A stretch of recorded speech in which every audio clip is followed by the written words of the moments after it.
ci benn mbir en tout cas li muy ñaaw bokk na ci li nga xamante ni si moo daal nekk l'usage frauduleux de son image loolee nag mu ni moom ak l'usage frauduleux de son image dafa am benn site boo nga xamante ni si ñoo utiliser li nga xamante ni si moo di ay photos di ci proposer ay appui financière ak itam sans intérêt loolee nag mu jaar ko jàpp li nga xamante ni si moo di mbirum escroquerie ba tax mu daal di porte plainte déjà dañuy gis lu bëri parfois les célébrités yooyu di leen daal nit ñi di utiliser seen image di ci nax ñeneen ñi loolu tamit justement quelles sont les mesures à apprendre. waaw mais xam nga loolu aussi c'est une question qui m'a échappé. Ah ouais. Bon ça n'a pas polarisé mon attention. Ah ouais. mais li ma ci mën a wax rek. mooy que ni yoon dafa am. am na ay yu nga xam disposition yi nga xam ni. dañ ko def pour képp koo xam ni dafay utiliser. frauduleusement l'image de quelqu'un. Ah ouais. sans son accord.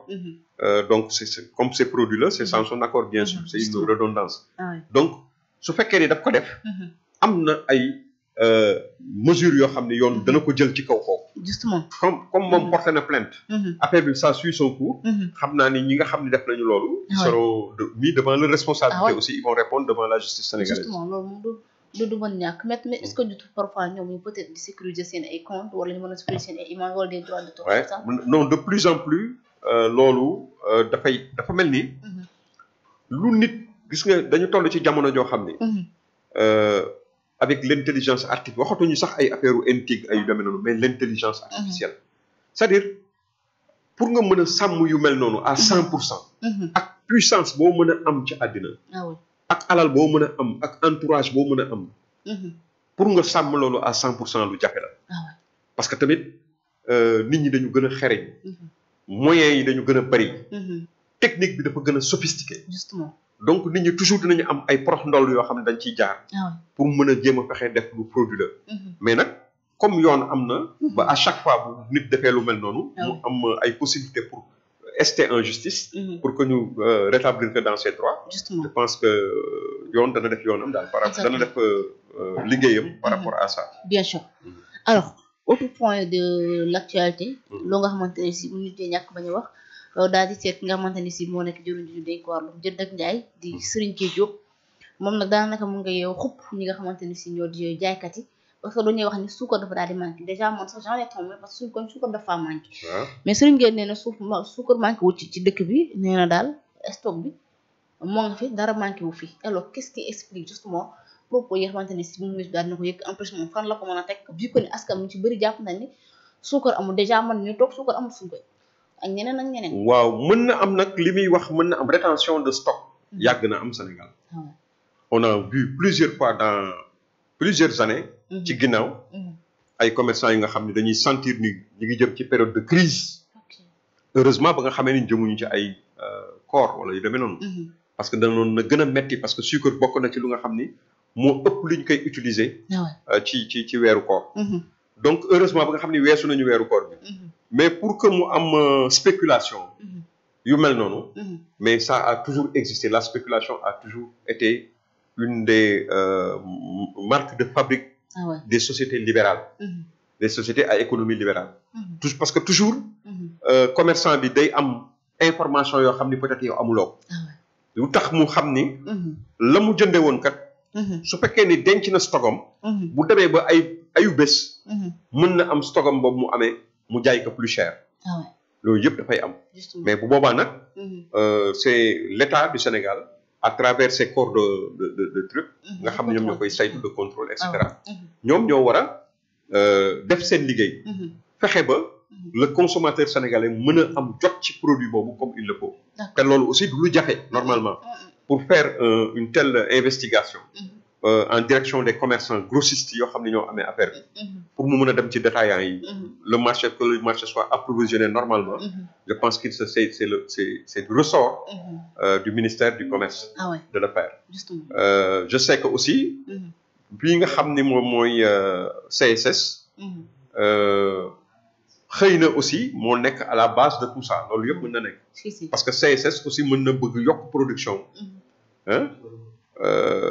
ñu mën a expliquer pourquoi CSS war a mën a yokk production spéculation dafa bëri quoi mode bu nekk doo protéger kenn amul ñi fi nekk amul commerçant bi amul yëpp mais il y a toujours des raisons de faire de la spéculation et toujours la spéculation profite à ki nga xam ne moom mooy jaay ki nga xam ne mooy jaay toujours dafay nekk dans cette dynamique de spéculation. Exactement. Donc on attend de voir ce que ça va donner, mais normalement c'est le ministère du Commerce qui doit effectivement prendre toutes ses responsabilités. Exactement. Pour que le consommateur sénégalais ne soit pas l'agneau du sacrifice par rapport à cette rétention de stock de sucre. Exactement. Voilà. Alors toujours ci beneen ministre boo xamante ni si mu def na benn sortie bu polémique noonu lañ ko mën a jàppee parce que moom boo toogee ba wax ni ñi nga xamante ne si ñoo di le syndicat des travailleurs de la justice du Synjustice ñoom dañ doon def ab grève xëy na di sàqu li nga xamante ni si moom seen droit déjà defoon nañ le pacte de stabilité sociale le 1er mai mais ñoom nee nañ pacte boobu dindiwoon li nga xamante ni moo di le droit de grève donc ku ne xam nañ Sénégal le droit de grève moom c'est dañ koo may ku nekk ak foo mënti nekk c'est un droit consacré vraiment justement ci loolu nag moom le ministre de la fonction publique Olivier Boucar mu jàpp ne grève bi waa sant ñi nga xam moo di justice di def loolee mbirum santage donc te jàpp na itam gouvernement parewul ngir daal di tolérer li nga xamante ne si moo di mbir moom mais tey doyen bu demee ba tey gouvernement bi fas prendre en compte wala muy tolérer li nga xamante ne si moo di grève yi dañuy war cee mën a jël ay mesures wala li nga xamante moo di ay concertation ngir waxtaan ak ñoom tey où va le Sénégal justement. D'abord le constat c'est l'échec effectivement du pacte social. Le pacte social n'a pas a fondu comme dans du beurre. Aujourd'hui, tous les secteurs, je ne parle pas simplement du syndicat de la justice, Sytjust xaw ma. bu moom rek. non. SAES. mi ngi nekk tey sax commencé nañu foog na. sans doute. Voilà, la santé. Presque tous les secteurs de l'administration. yoo xam ni. dañu am ay syndicats. ñu ngi nekk dans une logique de grève. suñu nekkul en grève. ñu déposé nañu préavis de grève. bon loolu li muy wane mooy. pacte boobu nga xam ne doon nañ ko jéem a am. naxtaan les travailleurs pour que ñu toog bañ a def benn yëngatu. aujourd'hui c'est vraiment dafa gars yi violé nañ ko sur toute la ligne. c'est échec. échec na ça a échoué. voilà. Et loolu su fekkee ni nag yaakaar nañ ni ñoom ils peuvent empêcher les travailleurs de jouir des droits que la Constitution leur confère eh bien ils se trompent lourdement. Justement. Parce que tamit menaces yooyu amul njëriñ. Ce qui va se passer s'ils ne prennent garde c'est qu'il y aura l'embrasement du front social. Exactement. Le front social va s'embraser. Il y aura des grèves un peu partout et les politiques vont s'y greffer.